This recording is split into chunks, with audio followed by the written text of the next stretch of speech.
ఓవైపు అరివీర భయంకరంగా కనిపిస్తున్న సౌత్ ఆఫ్రికా, మరోవైపు తనదైన సమయం వచ్చినప్పుడు ప్రత్యర్థులను చిత్తు చేసే న్యూజిలాండ్.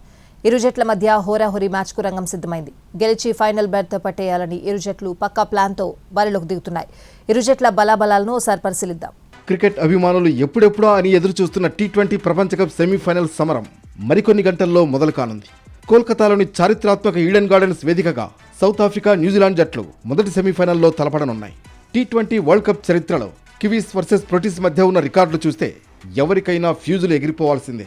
టీ20 వరల్డ్ కప్ చరిత్రలో ఈ రెండు జట్లు ఇప్పటి వరకు 5 సార్లు ముఖాముఖి తలపడ్డాయి. ఆశ్చర్యకరమైన విషయం ఏమిటంటే ఈ 5 మ్యాచ్ల్లోనూ సౌత్ ఆఫ్రికానే విజయం వరించింది.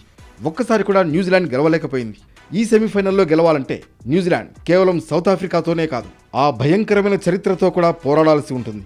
ఒకవైపు చోకర్స్ ముద్ర పోగొట్టుకోవాలని సౌత్ ఆఫ్రికా, మరోవైపు ఐసీసీ టోర్నీల్లో సెమీస్ గండం దాటాలని కివీస్ పట్టుదలతో ఉన్నాయి. ప్రస్తుత టోర్నీలో సౌత్ ఆఫ్రికా ఇప్పటి వరకు ఒక్క మ్యాచ్ కూడా ఓడిపోకుండా అన్బీటన్ టీమ్గా సెమీస్కి రావడం విశేషం. వీరి మధ్య పోరు 2007లో మొదలైంది. తొలి వరల్డ్ కప్లో సౌత్ ఆఫ్రికా 6 వికెట్ల తేడాతో కివీస్ను చిత్తు చేసింది.